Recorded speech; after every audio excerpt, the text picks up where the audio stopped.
Dieu merci Kifou, René Konda à la programmation et toute l'équipe. Nous revenons avec notre sujet. Donc, nous avons fait appel à notre invité pour encore de nouveau expliciter ce thème qui est très capital. Donc, le redécollage de la RD Congo 60 ans après, comment s'y prendre. Alors, c'est pour ça que nous avons fait appel au révérend pasteur Cass. Et vous allez aussi intervenir en nous envoyant vos SMS ou du mieux nous appeler pour passer en direct, donner vos points de vue. Voilà. Et nous allons très rapidement déjà saluer nos amis de Mongafula, boutique Espoir de demain chez Mboshi Bouloulou. Boutique Espoir de demain chez Mboshi Bouloulou. Grand merci à vous. Vous faites la différence et vous faites une sorte d'honneur. Hein, et surtout les amis de Mongafula se retrouvent par votre savoir-faire vestimentaire, Mboshi, Bouloulou et monsieur, bienvenue en Simbala Nantel, maison de la prière, cité des ossements, maison Keren, bien de bonnes choses à vous, Bokapa Boss Lutumba. Il y a le vice-gouverneur qui a été éprouvé, nous étions, donc c'est l'Union des chroniqueurs de musique du Congo, et nous étions tous allés rendre visite à notre partenaire fidèle Nero Mbungu, parce que lui aime la culture et aime aussi ce que nous faisons comme travail. Lors de la disparition de notre concert Evelyne Camo, il s'est impliqué à 100%. Merci beaucoup Nero Mbungu, et cela nous a vraiment fort marqué. Et en termes aussi de reconnaissance, nous étions tous en fait une partie, une équipe, juste une comité de notre union pour réconforter notre partenaire fidèle, Nero Mbungu, qui venait de perdre son grand frère. Et déjà, je crois, le samedi, on va exposer, l'exposition sera à l'hôpital du cinquantenaire et l'inhumation en Mingadi. Donc, vous allez aussi emboîter les pas pour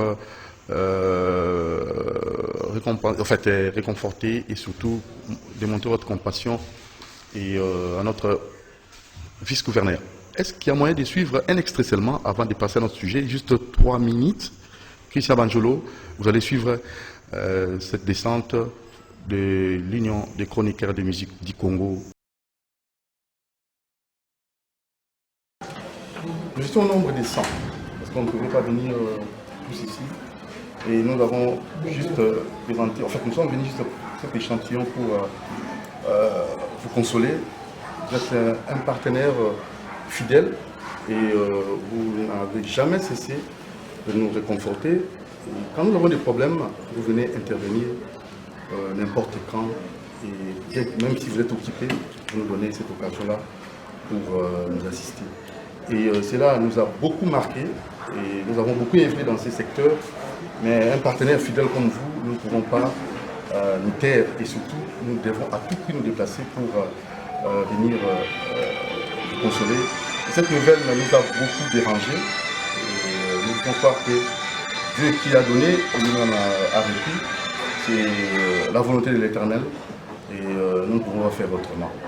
Mais seulement en tant qu'Africains, l'assistance, la fraternité et surtout l'amour doit nécessairement témoigner notre façon de vivre et surtout en Afrique comme telle, malgré le confinement. Nous avons respecté les gestes barrières pour ne pas aussi contaminer qui que ce soit. Alors, cela étant,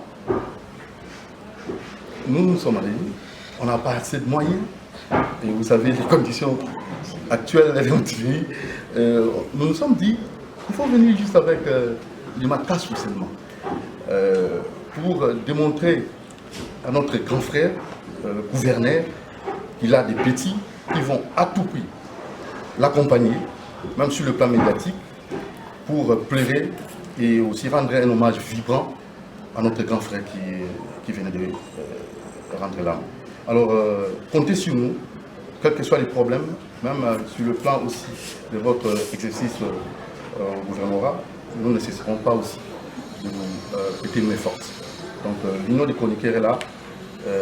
Grand frère, soyez sans inquiétude, nous allons vous appuyer à 100% faciliter. C'est ça notre travail aussi, notre démarche pour rendre visible et assurer la visibilité de tout ce qui est utile et de tout ce qui s'est fait dans les normes possibles. Alors, sans plus tarder, je m'aimerais aussi donner d'abord à vous-même, si vous avez un mot peut-être pour cette visite. Et j'espère que vous avez peut-être un mot à nous dire. Je vais commencer d'abord à dire merci à l'Éternel, Maître des souffles. Je vais vous dire également grand merci parce que pour moi c'est vraiment une surprise. Je ne m'attendais même pas à cette visite en masse comme ça, une corporation de chroniqueurs, en ce moment où moi et ma famille nous plairons notre grand frère et vous voir venir nous rendre visite pour alors nous consoler, pour nous réconforter la famille. Nous vous disons grand merci. C'est vrai, comme a dit le président, je suis partenaire. Et si aujourd'hui nous sommes connus, et vous ne pouvez même pas croire que pendant les moments de campagne, vous, même si physiquement, c'est un peu difficile de nous accompagner par rapport aussi à vos multiples préoccupations. Mais vous déjà, même avant campagne, vous propulsez, vous parlez de nous, c'est déjà un grand marketing pour nous. Et nous aussi, à notre niveau, nous sommes très reconnaissants de tout ce que vous faites pour nous. Parce que si, par exemple, mon nom personnellement est connu, des Quinois, des Congolais, de partout, c'est vous. Alors. Et vous méritez aussi, de notre côté, cette reconnaissance.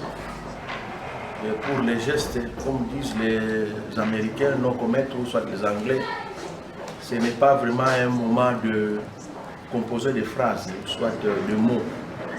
C'est juste vous dire aussi grand merci. Et vous n'avez pas tâtonné de dire que je suis partenaire. Et moi-même aussi, je confirme que je suis partenaire parce que, en vous voyant déjà comme ça, en dehors de tout ce que nous faisons, nous avions déjà créé une grande famille. J'ai vu les Laurent, j'ai vu les Gabana, vous tous, les mamies, vous tous. C'est vraiment une grande famille. Donc quand vous avez des problèmes et que vous me voyez venir vous secourir, je ne vais pas comme étant gouverneur, comme d'abord étant membre de la famille. Parce que le poste, un jour vont passer député, gouverneur, vont passer, mais la famille, impossible. Donc, au nom de la famille et au mien propre, je profite alors de vous dire grand merci. Pas trop de commentaires à faire, mais laissez-moi vous donner le programme des obsèques. Les corps déjà arrivent ce mercredi à 11h. Et l'enterrement, c'est le samedi. Nous allons quitter la morgue de cinquantenaire à 11h pour alors enterrer notre grand frère au cimetière familial vers le Bas-Congo à Mingadi. Donc toute la cérémonie va alors se dérouler à Mingadi, juste le samedi à la morgue du cinquantenaire. Ça sera seulement la levée du corps. S'il y aura des officiels, des responsables qui vont venir pour s'incliner et après nous allons lever le corps pour alors le cimetière de Mingadi pour enterrer notre frère. Donc une fois de plus, pas trop de mots à prononcer. Nous vous disons alors grand merci. Merci.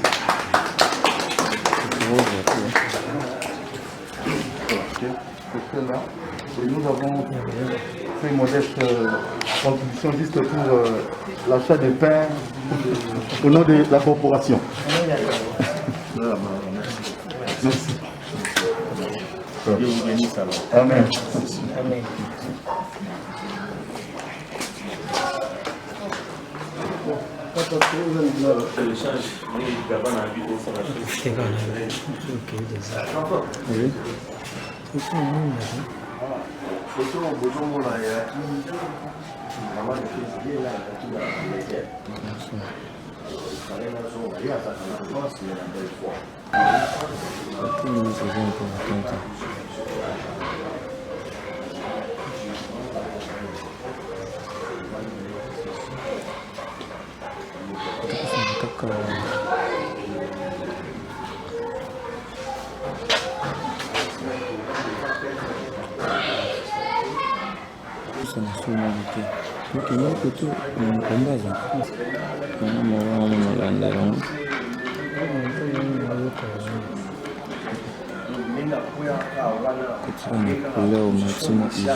La contribution est vraiment la famille n'a pas prononcé leur bamot troté. Si on n'était pas battu sous les familles, on a dit dans la scène à la bado de Corona, va merci à mais pour la famille, la toujours vraiment. Puis l'idée à l'association est vraie parce que artistes et musiciens, artistes de théâtre, bino chroniqueurs, il y a valeur beaucoup plus ce sont nous la malade, ou bien sont nous capufi, des mots sangana trop. Or, au sangana trop na elo nous sommes à coupi. So bien apport na moi ezara na moi ma capacité pour nous. Mais aussi amour les a beaucoup trop. So bobimisa batala na bino ya amour trop so mutu akufi. Or déjà ne bo sali boye. Déjà vrai parce que ceux qui balingi ba comme fort faut basangana. So balingi ba comme fort en tout cas basangana. Bon la musique pengai na geste ce qu'on a appelé la même mise. La mise sur ma casse pour na kutana ndeni bonjour. Ongaïba qui poste la mona en eza na bénédiction la famille et beaucoup plus la mona la famille donc beaucoup ben on appelle la réunion on appelle la yena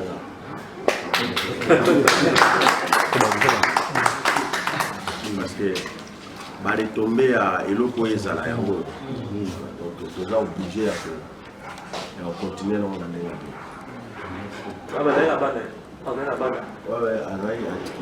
ouais, Abima avant, depuis 82. Ouais, il a fait presque 28 ans au Gabon à Libreville. Et à Sali 10 ans.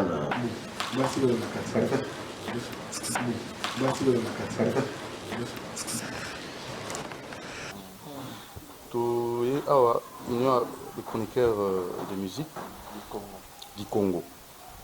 Pour compatir surtout pour réconforter le vice-gouverneur na qui était à Koufeli grand frère naé et celle biso passe mingi yango moni ngai bande kona biso banso bazena simawa bazeba chroniqueur ya RD Congo au batali makambo ya culture surtout plus précisément musique yango na tozali ko senga na baike baya ebele pona ko lela grand frère vice-gouverneur Néron Mbungu et toli koliki ete azali moko azali partenaire na biso ba journaliste ba chroniqueur oyo atikaka biso te yango tokoya kozonga nsima te kozanga mpe na oyo ntina likambo te e kosala biso esengo mingi mokolo nzoto ya moyo ekobima pe mokolo bakokenda kokunda yango biso banso tozala wana tokorespecte bageste barrière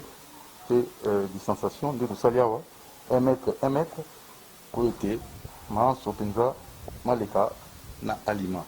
Alors nabandi maloba oyo nalingaki koloba na bayike balandi biso ezala awa ezala libanda ya mboka vice gouverneur Nero Mbungu azali vraiment éprouvé akufeli ya na ye pasi mitema toye kotala ye bino mpe boya koassiste mpe koréconforte ye nabandi Jordan Shper azali na maloba na kota ya lifalansi. Merci beaucoup. Nous voici ici à la résidence officielle du gouverneur Nero Mbungu, donc notre vice-gouverneur de la ville de Kinshasa, qui est éprouvé. Il est parmi les grands partenaires et fidèles qui soutiennent les chroniqueurs de musique en République démocratique du Congo. Nous sommes une structure organisée, Union des chroniqueurs de musique du Congo, ICMC. Compte tenu de cette triste nouvelle, triste situation qui est arrivée à la famille Mbungu, nous étant partenaires aussi, nous sommes dit qu'il faut venir assister et réconforter notre partenaire qui est le vice-gouverneur Nero Mbungu. Il a perdu son grand frère à la personne de messieurs Noé Mbungu, alias Sebobo, qui est décédé en France. Je crois que vous avez pu écouter ce qui est le programme donné par la famille, ce qu'il nous faut, c'est-à-dire de venir être là comme nous pour soutenir et compatir avec la famille. Donc on va se retrouver le mercredi prochain pour d'abord recevoir les corps à partir de l'aéroport pour la morgue du cinquantenaire, et par après nous allons encore nous retrouver le samedi pour l'enterrement au cimetière familial à Mingadi dans la province du Congo central. Donc l'idéal était pour nous d'être là, soutenir un de nos partenaires comme je vous ai dit. Donc voilà la quintessence de cette visite ici à la famille de M. Nero Mbungu, qui est un des vieux fidèles. Voilà, merci beaucoup.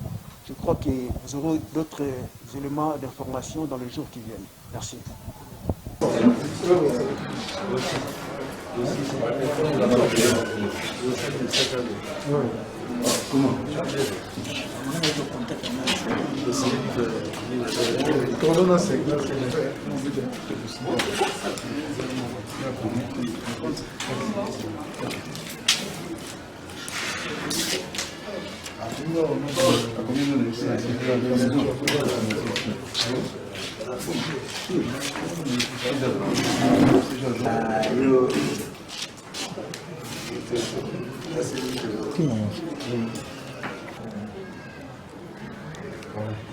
Non, là, il y a que les billes, là, que les 15.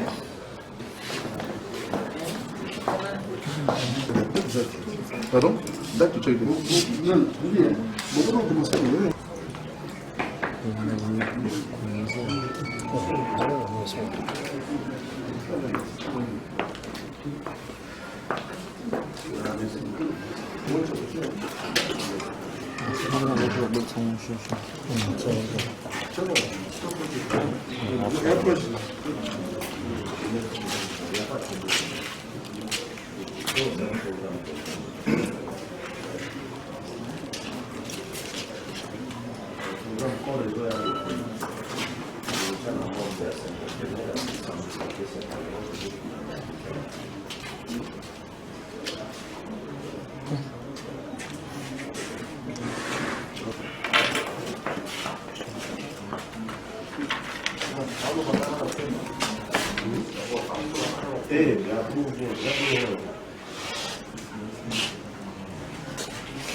Allô, Noir.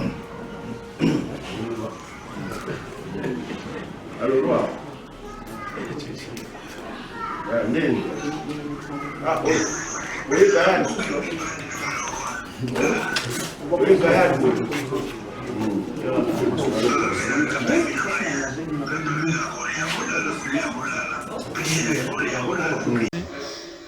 Et très rapidement, là vous venez de suivre notre visite. Donc, nous avons la vice-gouverneur Nerombo Akoufeli grand frère, donc encore au mercredi, samedi, et vous allez dans cinquantenaire, et entre les dans la Mingadi, dans la cinquantenaire, tout ça, là, moi, des propageurs de fleurs avant animation dans Mingadi. Pasteur Reverend, bonjour. Bonjour. Oui, vous allez bien? Santé Zamalam? Oui. Ouais, le vice-gouverneur a éprouvé, Akoufeli grand frère Naé, Nerombo. Condoléances. Sincères condoléances.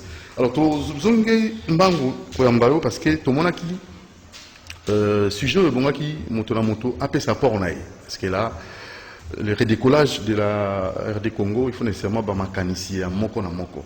Alors pasteur Cass Naolinga à titre de rappel parce que ça sera aujourd'hui à téléphone ouvert, les gens vont appeler comme vous avez souhaité l'autre fois.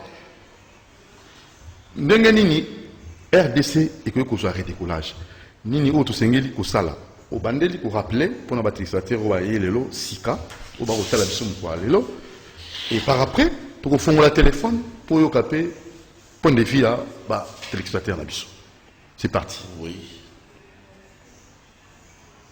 Pour notre temps, ça, Bokanabiso, Balam, Sengeli, président Oyazali, Motu, ya Boka. Nenga Zwaki Makanisia, Malamu, ya Kosenga. Nzambe aya nalandi yango lisusu na ntongo ya lelo na CCTV afanda na trône akamba mboka mboka ezalaki na maboko ya Satan. Président Mobutu alobaki yango nayokaki tosala alliance na Satan. Tambwisaki mboka mabe. Président asengi na nkolo Nzambe ya Israël aya azala président azala roi amboka na biso.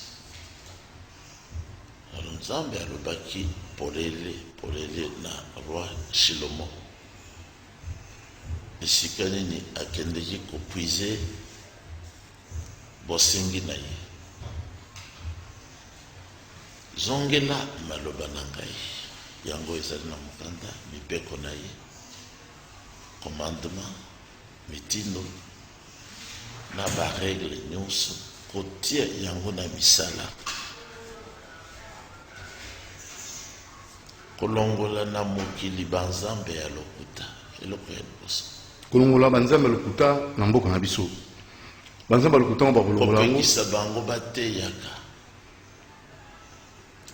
kolongola ba faux prophète nzinga na ye mokonzi Tshisekedi kotika liloba oyo ezali na Biblia ezala mokonzi premièrement ya Tshisekedi président Tshisekedi pe azwa Bible oyo azwa mibeko ezali awa atalisa yango na mboka kolo la Bible na Deutéronome 8 9 10 11 soki bokamba mindengo wana na kobanga ngai kobanga kombo na ngai ozongeli na justice ya ngai justice ya Nzambe na Bible donc mibeko na ye commandement na ye ngai na kosala oyo nyonso lingi miso na ngai ekozala likolo ya mboka oyo pour toujours nakopambola mboka ekokoma mboka monene pe ya makasi Mais na mboka oyo ekoleka mabota manso pe bato bakokama Mais bino ezali simple na mboka oyo tosambelaka deja basamba nzambe ya lokuta etondi ebele yango makambo ekotambola te ezali bafaux dieu et bandit d'abord na église oyo ezali monene yango nde mpe ezali na bokonzi mpe likolo ya président bokonzi likolo ya bapremier ministre bokonzi likolo ya ezali église catholique ezalaka église ya nzambe te mokonzi na bango pape nde azali ennemi ya nkolo ndenge liloba nkolo ezoloba. Comment ça? Pape babalaka te mais nkolo Mais balobaki chasteté ve la chasteté esengami na nkolo asengaki yango na liloba na ye te. Comment ça? nkolo alobi ke mpo na libala ezali obligatoire te mais soki moto alingi kozala mokonzi c'est-à-dire surveillant mokengeli na lingomba yambo abala azala na bana si akota azala pe na ndako na ye liboso akamba lingomba ya nzambe akamba ndako na ye batala nanu ndenge nini azokamba ndako na ye parce que soki moto ayebi kokamba ndako na ye te ndenge nini akokamba ndako batangi yango na théologie batangi yango bazwi baenseignement ebele bakoki kokamba te bandimi motuna eza malamu bayebaka nzambe na théologie moko te théologie ezali bisika bazotinda bato bakende koyekola ndenge nini ya kokritike makomi masanta okotala na bible awa Moïse oyo akomi 5 premier livre azalaki théologien te abiangamaki nde na nzambe. Abraham azalaka théologien te Isaac azalaka théologien te Israël azalaka théologien te bazalaka nde baprophète kolo abengi bango basakoli apesi bango ye moko mibeko na ye aza koinsiste awa mibeko na ngai mboka na biso tokokende liboso te soki tozotalela mibeko ya bato mpe ezali kotelemela liloba na nzambe.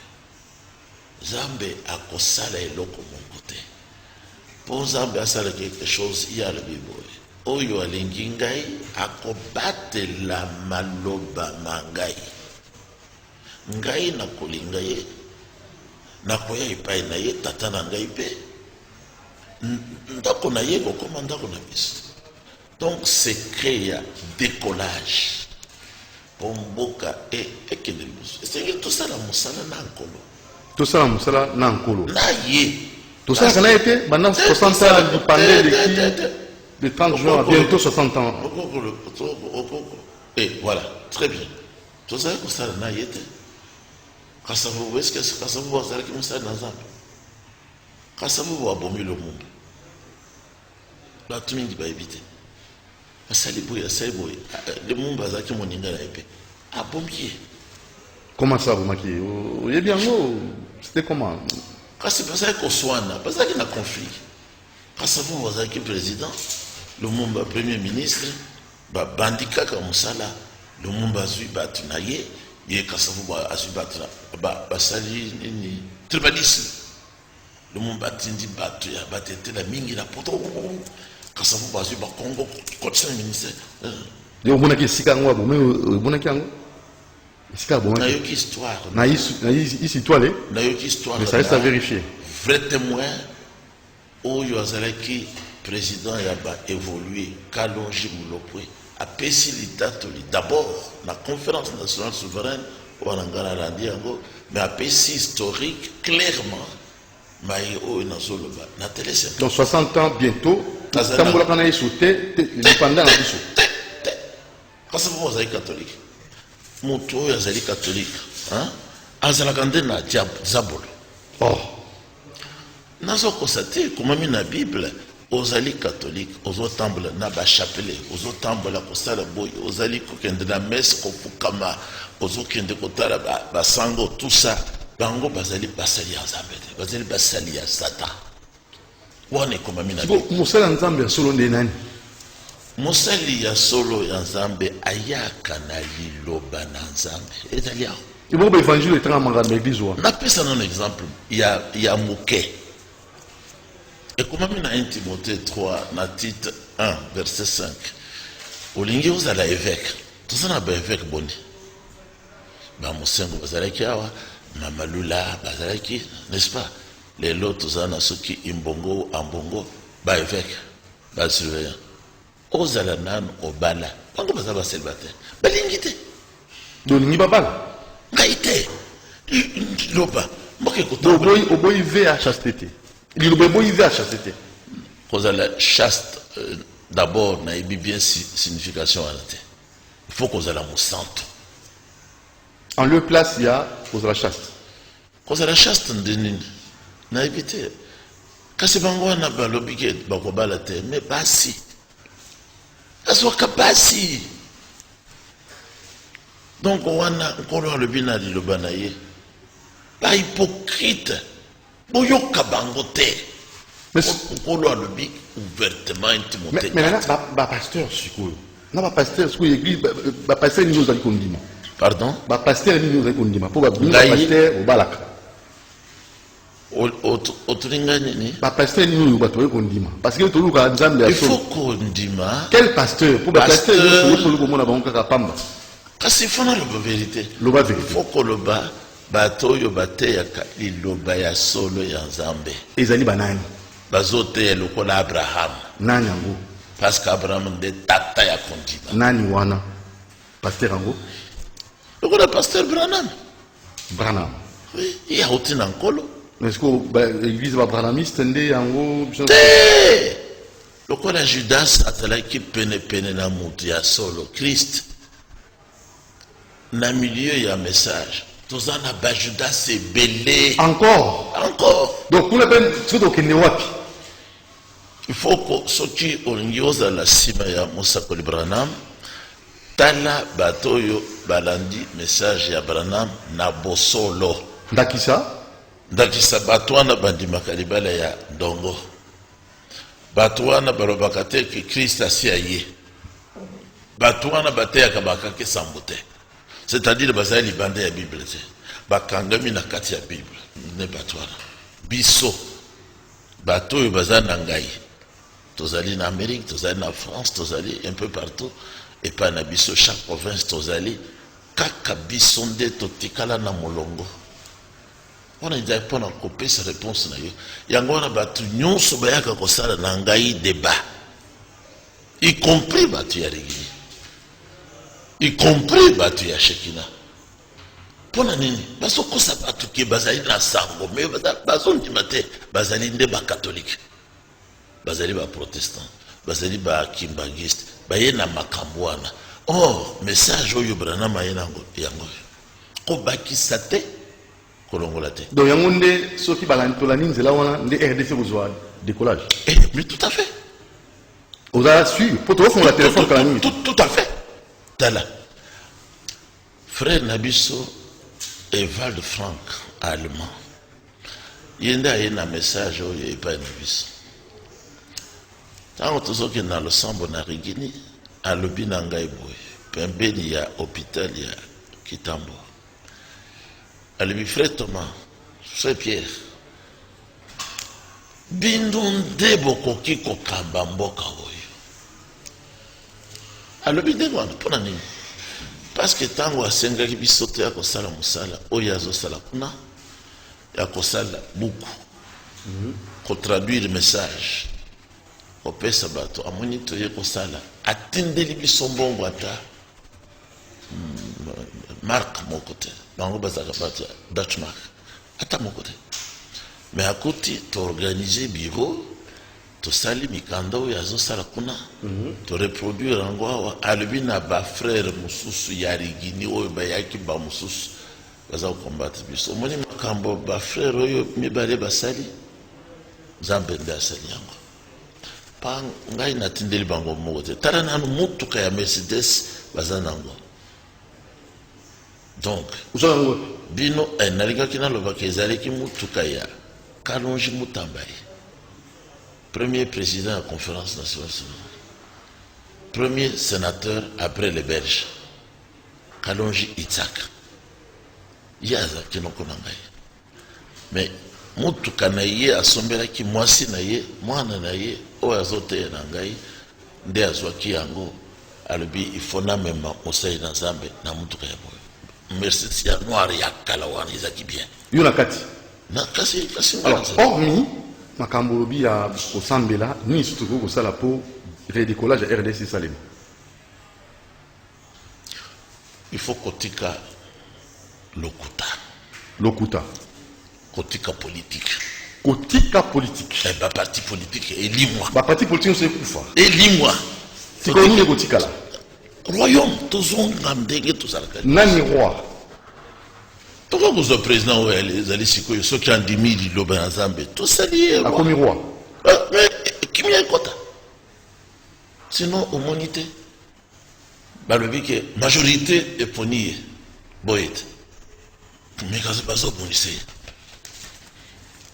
ba parti politique musu balingi te ya sala malamu balingi bolamu te bazo sala po de banane po bâton dans les roues ako ya sala boy babandi ko sala musala ya pont to circuler malamu kaka moninga na ya yipi mbongo zo pesa basi zo pesa makambo ya boy vraiment makambo ya bozoba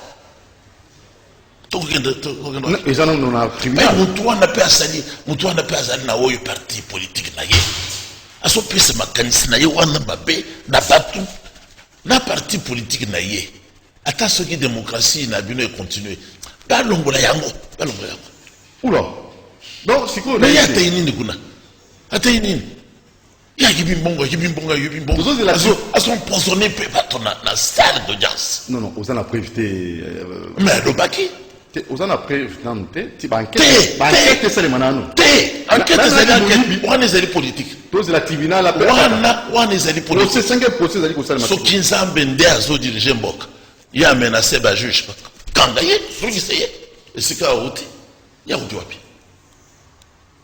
liloba na Nzambe tango bokozwa mokonzi azala butu mopaya te mopaya kosala nini akuboma bino kuboma ayepwazwa mboka kuboma kaka mais awa liloba na Nzambe elobi koboma te kokosela moninga makambo te kozwa mwasi ya bato te mais bakonzi bato tozala kaka ko adultère koyiba mbongo okende kobala mwasi ya musicien kaka poye Nzambe to akoya te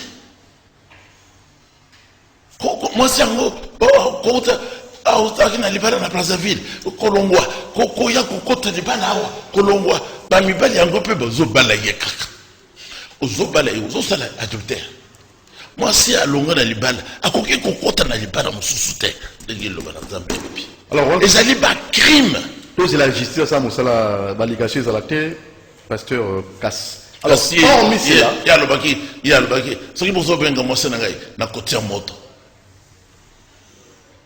tokosala mosala nini lisusu ye moko alakaki yango alors toke donc mboka ekoki kozwa décollage mais na misala tokosala misala te décollage yango 60 ans après mosala ya liboso nkolo apesaki biso eza politique te bokende na mabele bocultive bosala bilanga manioko na biso ekobima tole pondu tozwi manioko tozali fufu tosali kwanga maïs ekobima dans 3 mois tozalaka libumu etondi tozala mona santé bitabe mabele na biso eza très fertile kolo na bitabe c'est ça osala ezali kaka okende na biro te toki na bilanga tozongela mabele nde mosala nkolo apesa biso alobaki toke tokosala parti politique. Question de curiosité, avant de fondre le téléphone, de comment tu n'as. Comment est-ce que pasteur Kass s'en sort avec des femmes? A comme ça, M. Pot de fleurs ou comment? Vous, un seul homme, face à 10 femmes, vous en sortez comment? Yangwana, ce qui te zongi na liloba yankolo. Okokuta ke Abraham aleka kinga ina basi. Siko bato bako se calmer. Ce qui aujourd'hui David 500 femmes. Ndenge musakoli ya solo le 500 femmes. Na bana kama na sanza moko. 500 femmes. Bongo mona na Yeshlomo. Alekaki mokili mobimba na mayele, na boanya, na makasi, na bozui. Et vous pensez 1000 femmes. Vous pensez que cette polygamie pourra redécoller la RD Congo? Exactement. Comment? Les enfants chégués, na monogamie, ba chégué, ba tonimbo. La polygamie, c'est quoi? Comment plus? Polygamie, n'est pas pour botter les bisobana. Coronavirus. Yo kanisi ke kubomba batute. Yangonde balbali ni basai la musa. Coronavirus, ba mi sempe bazo yemba. Coronavirus. C'est Zoboma. Mais les balles ya polygamie, Satan Zoboma. On l'a remplacé. Oula. Yoka, par exemple. Tu sais que du président, Naïb Serou Kambaso, tu sais que Dieu est président. Sasa na mayele mingi ya kosala. Asa mutu asa na mayele. Tata na ye azaki na mayele mingi boyete. Pona ngai tata na ye azalaki mutu ya mayele ya liboso na mboka. Azaki na makasi te pona. Azaki na armée te. Shlomo azaki na armée. David azaki na armée. Moïse alinga sala boy armée. Aucun de combattre. Tant que dans Israël, balingi ba bima na Égypte, bango banso, kolo salaki bango azala ba militaire. Une armée puissante et grande. Frère, aussi comment en Rwanda? Pas encore. Ngai mbala ebele. C'est ça que moi mboka mkembo. Mwenye ni wazana magasi. Porana. Koya tiawa. Ko konza biso soki ko konza soki ko dominer biso. Porana. Armée. C'est quoi le polygamie de Tokobota Bara Ebele? Kozwa bango banswale armée. Salaire ya malama. Donc 60 ans après l'indépendance, armée. moi na mobile nyonso akoma akota soda. Mongo na Israël. Armée za nanan. Ezaki recrutement te otangi awa. Mwana nyonso ya mobile à partir ya 20 ans armée. Makasi ko za na armée. Ko bengana bangu na ko bengana ezali nde armée. Tozana armée te. Na armée atawo tozana ngo sikoyo. Est-ce que Tshisekedi a contrôlé yango? Nini ba groupuscule les alikuna bazali contre l'armée. Tu armée kuna ba bengi ngai tango mususu bazo menacer ngai tokoboma yo Pour dans nini? pour la sauter ya collègue Serge Baruti à Pengui. Tika pasteur na biso il faut y avoir que Tshisekedi est présidenté. Bisumde tous oui nasa nango tout si tout na justice. Bon, en fait, jugement et pasteur, ça fait mal, non? Quand vous jugez, vous prenez la place de Dieu. Eh, ça fait mal. Ça fait mal. Tu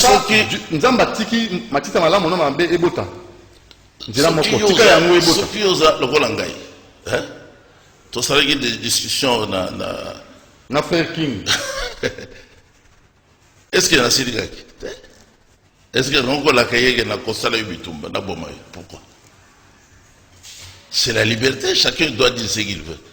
Mais Moutouya Mabé, ceux qui ont dévoilé, Moutouya professeur, il y a le Kouta, prophète, il y a le Kouta, pasteur, il y a le Kouta, ceux qui ont dévoilé Mabunga Naye, le Kouta Naye. Kaïna Bomaki a bel problème. Moi je crois bien, tous en m'appellent. Alors, Ozwabana Nabiso. Totindi bango na armée. bavoisin basakani kuna awa na côté Angola eza na makasi mpona nini armée koloba kaka boye na bato ya mokili non armée Angola bango bitumba directement armée tango bayaki awa na tango ya Laurent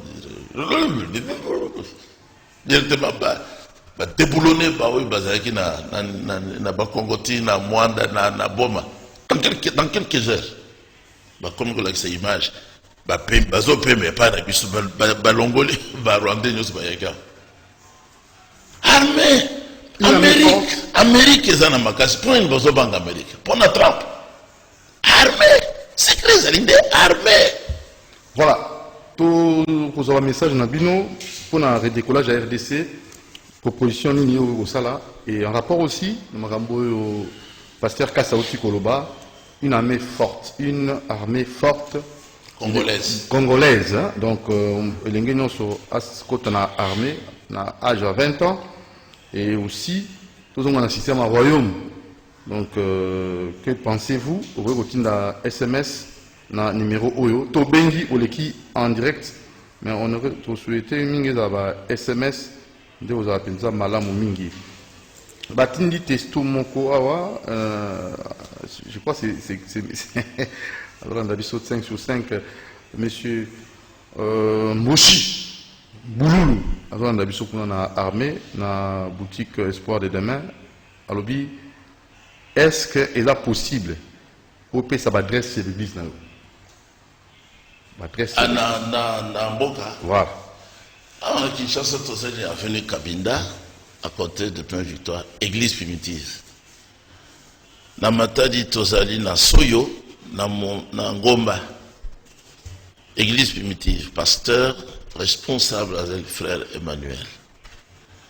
Na Goma, Tosali pe na centre-ville, église primitive toujours, le pasteur c'est le frère Marcel. À Bukavu, Tozali, penepene na lac, penepene na chemin de fer, na lac, et pas ya pasteur Zagabe. Na Mbujimai, Tozali, na penepene na marché à Sims. Na Boma, Tozali, bon, Toyebani Kuna, mais naïbi bien adressé, pasteur David Azolekami na radio. Na Mwanda tozali na pasteur Israël tatana yazali colonel Embo mwana colonel Embo militaire. Na Lubumbashi tozali na camp Maramba esika ngapena na fandeki mbula kaka na camp Maramba derrière il y a chemin de fer, derrière il y a gare, il y a chemin de fer. PNP Natunnel, il y a ville, le professeur, pardon, oui, professeur responsable ou pasteur, c'est Yohanan Chilai. Vous permettez de donner un appel à Pozunga. Allô? Allô? Allô, bonjour. Pardon, mon Akati. So, bengi biso de la passion pour les camps directs, na sujet autour de bêta CT. Ok, merci beaucoup, Alain Kabongo. Sujet autour de bêta CT, concernant le redécollage à RDC, nous devons faire comment? Des propositions concrètes pour le redécollage à RDC au Bengi Bisso, au Leki en direct na Kolingami et Penda. On a vraiment à Bengi Bisso, le temps tous en direct, Moron Jambé, Alain Kabongo. On va prendre cet appel.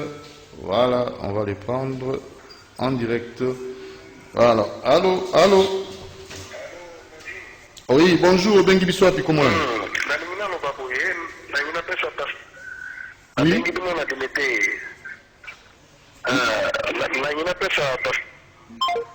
C'est comme ça qu'on appelle ça de la beauté, mais rappelez Bissot, pasteur Asengi, tous à l'armée moko forte pour 60 ans. Bientôt. Armée congolaise forte pour tout qui a 60 ans, Kalamingité après l'Ipanda, pour tous à redécollage à Malamo. Une armée congolaise forte. Tous ont un système il y a au royaume. Armée tous en Angolelo. Na ba police autres en Angolelo. Pas au bombarder ba congolais. Comment ça? Même pas de paramètres sur le beau. Vous savez l'enquête, vous en avez après. Enquête nini kaka na tongwa wa na venu na biso. Nga nazo sala footing na ngai. Oh tout à l'heure ba police. bazo nyokola bato asali eloko te botola mbongo. Oh, c'est compliqué. Alors, une armée congolaise forte. nalandaki bacommentaire bozosala baoyo bakufaki kuna na zando bato bakufi wana baza. Est-ce qu'après 60 ans, tu as na zando ndengwa? Par exemple, non, détourner sujet. Bato bakufaki kuna banani. Ba Congolais? Bana mboka. Banani bakomba. Kaka ba Congolais? La police. Est-ce que la police est allée wana pona musala ndengwa? Ah, ba policier tozana bango. Ba militaire tozana bango. To éviter formation. Ezaka bokendo kanga bamusu butu ko enlever mutu na butu bakena ye bakikuboma biso tozakona na fleuve to ba yebisi biso tomoni ba zoto awe ezoleka na mai bato bakufi. Pasteur Casse, vous êtes un agent de service renseignement? Non, kuna na fleuve vous avez bato kuno bafanda bakinga la fleuve na bango te ngai na kei na bana po basakana na plage. Moi na mwasi wana lobi pasteur les autres moni motazo flotter à Kofi. Automoni elongina été mais kaka atali boy. Azolé. Il y a 2 jours tout monaki 4 corps. Alibi kaka kuna na moni place. Bakufi na coronavirus. Bakufi na mai.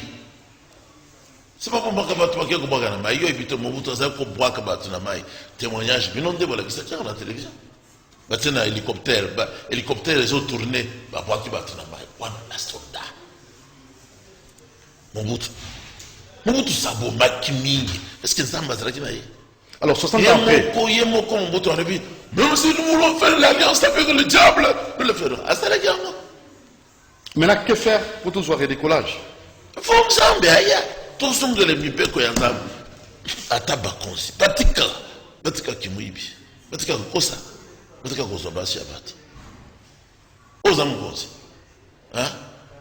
Pourquoi que humilier mutu na yo ya musala ozui mwasine? Complexe d'infériorité pour l'année. Bamususu kozwa ta basi ya ba musicien.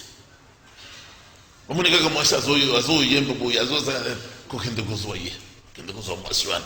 Pe kozwa koloba mbali na ye okoboya yete. Soko boye na koboma yo. Tozo kaka na banyama. Voilà ces alvies à banyama. Ce que vous avez dit, c'est besoin. Il y a pas tout. Pardon? 10 femmes, il y a pas tout. Vous avez dit, il y a pas kaka mosek. Mosek la vierge. Vierge. Ah, papa, on dit la vierge. Pardon? On dit la vierge, papa. Ndengo Nzambe. Nzambe, papa. Nzambe, Nzambe, boye. Faut tous aller sérieux. Ok. Ngana zaka sérieux. De vous la vierge.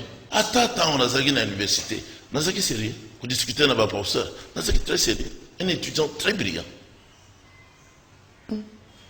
Ngai globa Nzambe le bi mosali Nzambe. Et ça dit Lévitique. Oui. Lévitique chapitre 21. Très bien. Okobala dumbate. Okobala mwasi baboya na libalate. Okobala veuve te. Kaka veuve ya prédicateur musus. Yo okobala kaka vierge. Nazo bala kaka vierge. Bazali. Namboko yo ba vierge. Biso tozana bango ebele. Yango na libala ya polygamie. Ba vierge yo zondi ba te bazana mokili. Bazana mokili pona ni. Kasi basa ba catholique, ba protestante, ba groupe de prière, ministère de réveil, basa ko bazate pour. Donc ça allait mangomé le kuta. Oh, mais oui. Le kuta. Comment ça? Biso tozali na ba vierge belé. Ngai moko na ndako na ngai. Kola pesinga baseka bana basi. Vous avez 30 enfants. Na zotinda bango na bana basi bonini na buta na yo. Ah, na sinatindi na libala 4. Toujours vierge.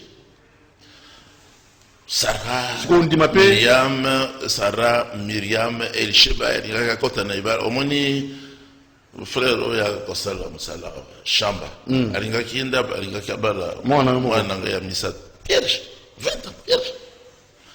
Leki na ye autiko bala mape azana France a créé pour passer le contrôle physique na hôpital qui 20 ans ba médecin ba comment ah vierge yo ça na 20 ans ça vierge médecin à moi si sœur na biso gende ki na lobe et pas na biso ezali vie normale. Vie normale pour la vierge. Ba vierge. Mais au Bénin, moi, Ndeko na biso moko moté siko azana Mexico. Si asala na ngai émission à Oti Congo Brazzaville. Kuna ba vierge bazakara kindumba eleki. Bayaka kobala. Oyebi vierge na ya balaki ozaki na mbuloboni. Agine. 34 ans. Vierge 34. Vierge. Azapem azal musana médecine. Alors, on a habité. Azalia on a ko ya na yao a témoigner. Azalia mobile na na Mexico. Il y a quand même tout cahier. Oui, biso toza na bango besoin mingi. Parce que zalinde enseignement to pesaka. C'est pour ça que mboka ekotambola. Si la vierge bazali, ba respecter l'idée. Oui. Donc indumbe cha butu la mboka. Kende na église catholique, église ya Munene. Vous savez ça va marcher, vous savez ça va marcher.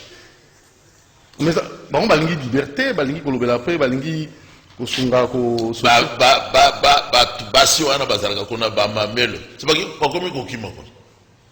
Oh. On veut lui que biso to yaga pour kosala musala ya Nzambe. Alors que c'est une prostitution ya makasi bien organisée. Vous avez des preuves? Hein? Vous avez pas preuves? J'ai des preuves, j'ai la vidéo. Bazolela. Quand on a gagné en Côte d'Ivoire, mon quoi le bien zolela. Yo peut kokolela ce qui o yoki. Kokolela. Tout ça C'est la bota cabane. Oh, tout ça appelle. Ma bota cabane. Allô, bonjour papa. Allô? Oui, bonjour. Bonjour, papa Doudou. Oui, tozo kayo. Nazola na bino. Nalenaki otuna ndoki wana ozana ebona benge ndoki. Azo kayo. Na ye. Akoki kobala bana ina ye te. Bible lobi soki mwasi akomwana mwasi akomona bolumbu ya moboti na ye alakela mimabe. Aza na basi oyo bazali na age ya kozala bana na ye ya liboso ya mibale azali kolobela biso wana makambo ya Abraham. Abraham azalaki sacrificateur te. Abraham azalaki mutu pamba. Abraham azalaki mwana ya Adam, mokitani ya Adam. Bana na Nzambe Biblia ezali koloba bana na Nzambe bakozala na mwasi moko ya mibale wa ya misato. David n'était pas sacrificateur. Atazaki na basi ebele. Salomon n'était pas sacrificateur. Ye azali sacrificateur nenga bilobelaka na église na ye. Biblia elobi nini mpona basacrificateur? Auti kotanga wana Lévitique 21. Atangela biso Lévitique 21. Atangela yo bisika wana soki balobi moi nini sacrificateur il aura des femmes vierges ou bien c'est au pluriel ou bien c'est au singulier. Alobela biso atanga ngo makasi bato nyonso bayoka. Ok, merci. Azali kolobela biso bien soki oliki mosala ya Nzambe il faut ozala na mwasi moko. Ozala évêque il faut ozala na mwasi moko. Balobi cette parole est certaine, personne ne peut pas s'en passer.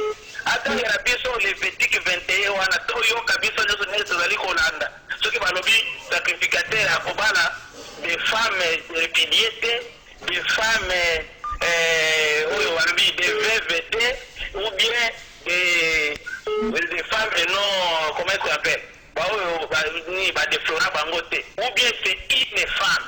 Ok. Soki bazali au pluriel, soki bazali au singulier, atangela biso Lévitique 21 wana kaka oyo atangeli biso wana. Merci beaucoup. Lévitique 21. Merci. Lévitique 21 au Tangango. Tomoni Gloria Mototo. Tomoni de Kumonga Komeli Biso Tani Londo. Aza na makanisi. Na Jenny. PC réponse. Toi amis bala pour PC réponse. Allô? La réponse c'est bien. La embrouillé. Allô? Pardon. Lévitique 21. Allô? Oui. Lévitique 21. To bandana oya lebi Lévitique 21. Alors, baki peke Balobi Nazali sacrificateur T. Na yoki Très bien. question na ko répondre à ta misato. Nazali alobi ke ndoki wana parce que azoba la mwana na ye. Ngana alobi teke na bali bala ngai. Moi je suis souka dans l'âge à moi na yo. Moi 10e femme na yo. Te wana ezali nde bozoba. Wana ezali kozala zoba. Ya alobi obali moi obala mwana na yo te. Est-ce que ngai awa nalobiki na bali mwana na ngai? Se naza na mwana, par exemple bana ngai ya basi ya liboso naza na Sarah naboti ye na 84, leki na ye mwasi lisusu 86, oyo ya misato oyo frère Chamba alingaki abala mais asiaki ye na Lola 2 ans après. C'est pas ça ba mikolo. Donc na basi oyo naza na bango soki baza na âge ya bana na ngai nakobala te pona ekomami wapi. Baza mineur to ba majeur. Oui, to solola très bien pour ye ayeba soki ye nde azali ndoki ou bien Bible. Ako kozala za abe. Omoni? Ekomami te ke soki olingi obala moseka ya 40 ans. Nazana awa na mokanda ya Bankum, le roi David, asia komaki mobange. Moya kotelema exate. Na verset. Premier verset ou deuxième, na 2 rois. Ba ancien de balukela ye vierge. Ah oui, bah vierge to vierge. Vierge, azaki déjà na basi ebele. Balobi balukela ye vierge moko aya ya elongi kitoko aya apesaka ye moto. En plus ya basi azalaki na bango.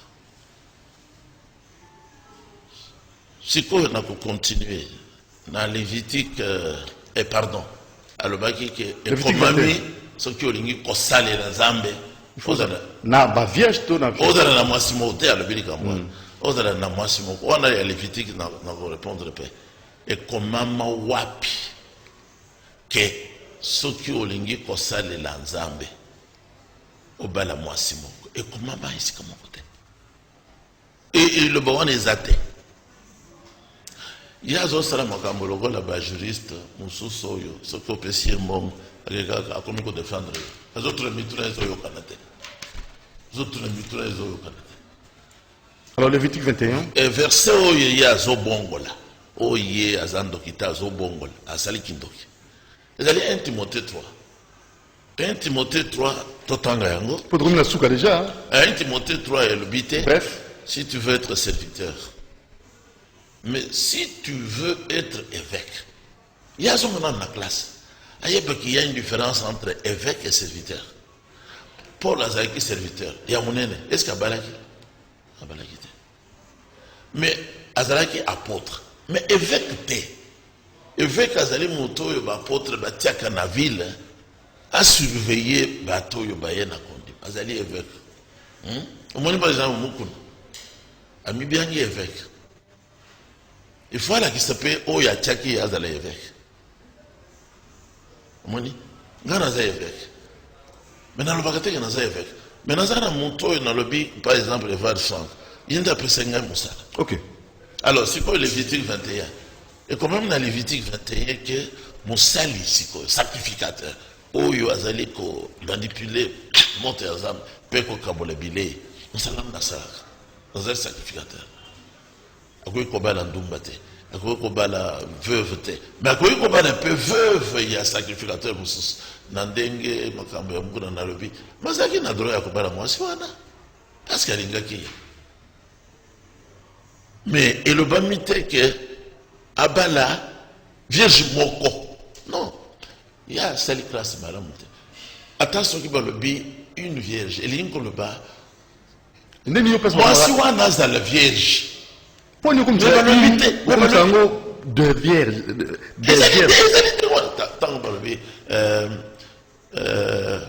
faisons de l'homme à notre image. C'est ça, non? Ou bien, c'est pour ça que l'homme quittera son père et sa mère. Mon bel mot, combien mes belles. Oui, il y a Bible là. Par analogie, par déduction,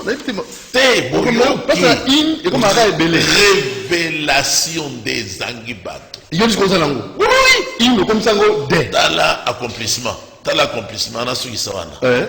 Le grand sacrificateur.